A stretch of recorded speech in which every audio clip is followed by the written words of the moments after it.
So మీరు తెలంగాణ కోసం ఇంత కొట్లాడారు కదా, ఇప్పుడు ఏమనిపిస్తుంది? తెలంగాణ ఏ సిచ్యువేషన్ లో ఉందని మీరు అనుకుంటున్నారు? 10 years వాళ్ళు, ఇప్పుడు ఇంకొక 2 ఏళ్ళు వీళ్ళు, అటు ఇటుగా. తెలంగాణ సామాజిక తెలంగాణ అనుకున్నాం కదా, అసలు సామాజిక తెలంగాణ అవుతుందా అనే సందిగ్ధంలో ఉంది. ఇప్పుడు కులాలు 125 కులాలు బీసీ కులాలు ఉన్నాయి. దాంట్లో ఇప్పుడు ఆ 125 కులాల్లో మమ్మల్ని ఎంబీసీ నుంచి కూడా తీసేసారు. ఓకే. మోస్ట్ బ్యాక్వర్డ్ క్లాస్ లో ఉన్నటువంటి వాళ్ళ మేము, అంటే బీసీ 125 కులాల్లో ఏబిసిడి వర్గీకరణలో ఏ గ్రూప్ లో సీరియల్ నెంబర్ 1 లో ఉన్నాం. బీసీలో మొట్టమొదటిగా రిజర్వేషన్ పొందాల్సింది మేము. బెస్తా అంటే 7% రిజర్వేషన్ ఉంది. అంటే బీసీ ఏ గ్రూప్ లో 52 కులాలు ఉన్నాయి. ఆ 52 కులాల్లో ఒకటి లంబాడ అండ్ ఎరకల, ఈ 2 కూడా డిలీట్ అని ఎస్టీకి వెళ్ళారు. దాని తర్వాత ఇప్పుడు 50 కులాలు ఉన్నాయి బీసీ ఏ గ్రూప్. దాంట్లో మొట్టమొదటిగా మేము పొందాల్సింది రిజర్వేషన్.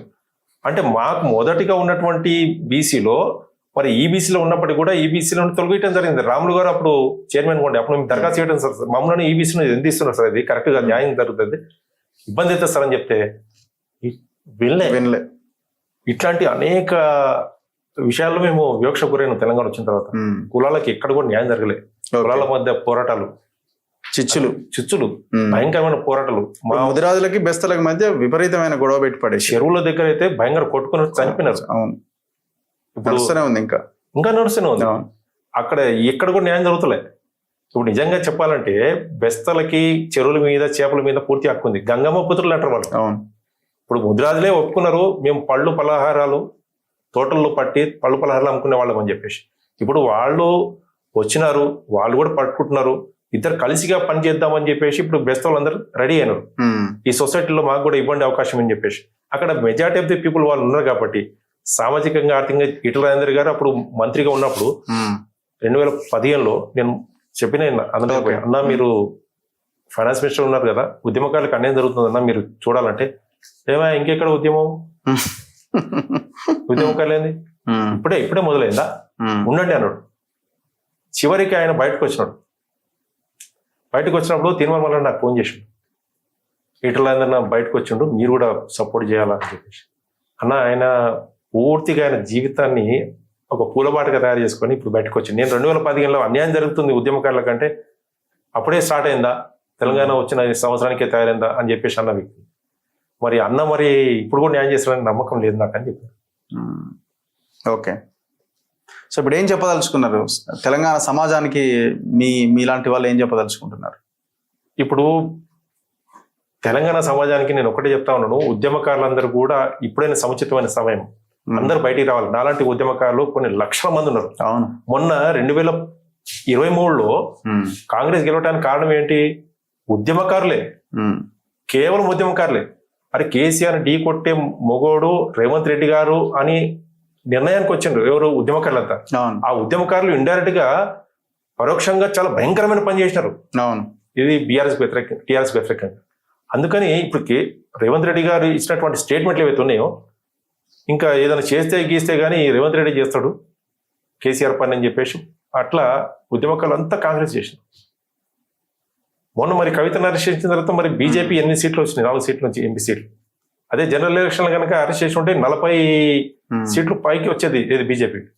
అట్లా పరోక్షంగా బీజేపీ వాళ్ళకి సపోర్ట్ ఉందని చెప్పేసి మేము అందరం కూడా కాంగ్రెస్ చేయడం జరిగింది.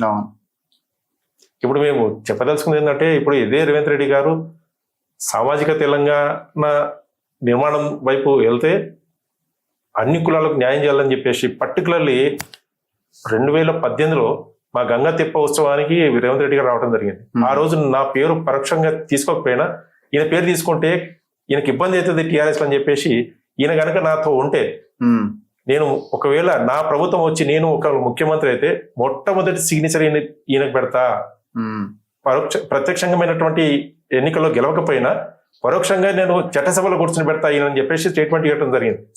ఆ రికార్డింగ్ కూడా నా దగ్గర ఉంది, వీడియో రికార్డింగ్. ఏది రేవంత్ రెడ్డి గారు ఇచ్చినటువంటి స్టేట్మెంట్.